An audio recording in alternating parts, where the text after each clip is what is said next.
Steve Witkoff is no ordinary Middle East envoy. Not for him, the grisly fate of predecessors like Tony Blair or Brett McGurk. Witkoff says he's blessed. He's on a mission, if not from God, then the next best thing, which is US President Donald Trump. Witkoff truly worships the man. He can remember meeting him as a lawyer and thinking, I really want to be that man. The Michael Jordan effect. But even so, you'd think Witkoff holds his tongue. He's currently trying to stitch together another ceasefire in Gaza. And the last thing you'd expect from a man in this position is to tell all to a conservative talk show host for 90 minutes. But that is exactly what Witkoff did with Tucker Carlson. Carlson grovelled before the oracle. But to the rest of us on planet Earth, the picture that Witkoff painted was jaw-dropping. In Witkoff's world, there is no Palestinian claim to the land or Palestinian national rights. No settlers are turfing them out of their homes in the occupied West Bank. 13 settlements have just not been announced there. There are no Palestinians in Israel either. It's all about Hamas and Gaza. And you see, the problem in Gaza is not about where to put its 2 million people. We've been getting this all wrong. They can be shoveled off anywhere. Somaliland, the Balkans, wherever. It's about where to put the skyscrapers. Gaza is so full of tunnels that it's like Swiss cheese underneath, Witkoff told Carlson. And then they got hit by bunker-busting bombs. Notice the passive tense. Gaza got hit by bombs, in the same way Italy gets hit by hailstones, or Tennessee by tornadoes. There's no agency. Anyway, the rock is so smashed that there is nowhere to put all those concrete footings Trump's skyscrapers will need. If Gaza was New York, Witkoff continued, it would have white tape all over it. If Manhattan had indeed been subjected to siege lasting 17 years, if 80% of its buildings had been reduced to rubble, I would imagine New Yorkers would have gotten used to cowering behind shards of concrete, with or without the white tape. Witkoff laid out his plan of action. Before setting off on your personal Gulfstream jet, you have to know where you're heading. Where Witkoff and Trump are going in the Middle East is nothing short of a real estate agent's paradise on earth. Harness the untold wealth of the Gulf with the technological brilliance of Israel, and you have a market much bigger than Europe, which Witkoff declares breezily is finished. Kaput. For Witkoff, it's all about business. There appears to be no room in his brain for dignity, Palestinian national rights, ending the occupation, or pursuing equality. Once you've figured out where you want to get to, basically a global business deal between like-minded dictators, your next task is to level set the facts. The facts in the Middle East are simple. Fact.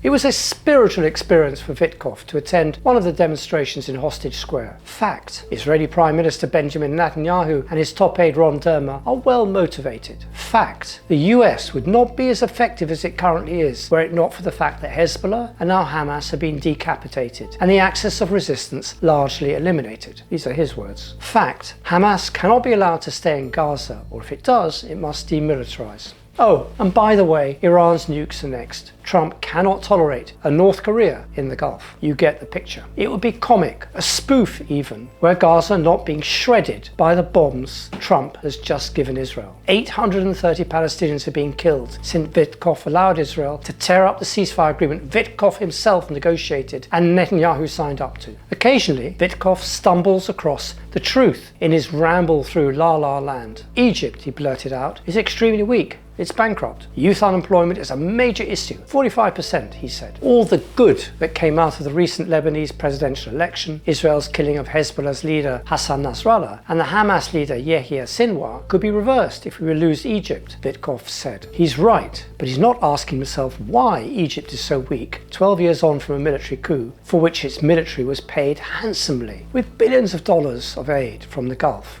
It's precisely because it's been run into the ground by Trump's favourite little dictator, Abdel Fattah el-Sisi, that Egypt is in the chronic state it's in. Strip away the allure of the new, and Witkoff is repeating a very old formula. Take your mind back to the Oslo Accords, and there was the same rubbish about an economical miracle around the corner. Palestinians had been promised railways, a canal from the Jordan Valley to the Red Sea, an oasis in the West Bank, if only they put down their arms and signed up with peace to Israel. Blair promised Jenin, an industrial park. None of this ever materialized. Witkoff and Trump are not motivated by the pursuit of a better life for the Palestinians. They simply want to create a Middle East dominated by Israel and funded by the Gulf. Both delude themselves that everything was going very well with the Abraham Accords before the 7th of October 2023, as if the attack by Hamas was an aberration with no cause. In fact, the Abraham Accords, the attempt to bypass or concrete over the Palestinian national cause, was one of the major reasons for the attack. When all pathways to dialogue are blocked, armed resistance will be the only alternative. This is one of the facts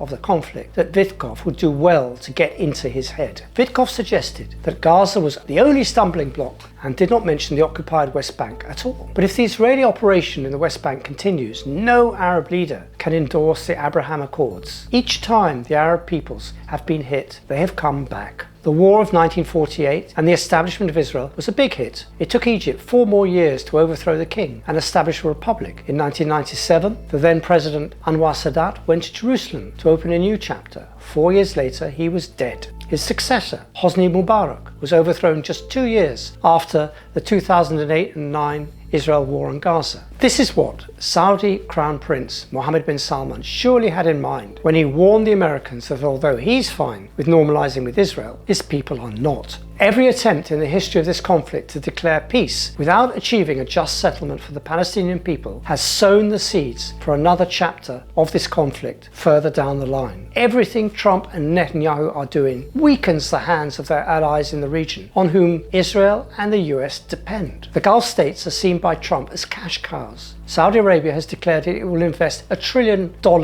into the US economy, and the UAE 1.4 trillion. Kuwait is being bullied to stump up. No one except Israel has agency. To the Arab people, this conveys a devastating message. How is it, they ask, that our richest princes are willing to spend $2 trillion on the US when they can't even get a bottle of water into Gaza? Our leaders are either impotent or complicit or both. The calm that Witkoff is trying to construct is very far from being stable. Like all those bunker-busting bombs that Israel has been drilling into Gaza, Trump is undermining whatever shreds of legitimacy are left in every Arab regime that kowtows to him. In that sense, I agree with Witkoff's assessment of his boss. Trump is a true revolutionary, but his revolution will not quite have the result he intends.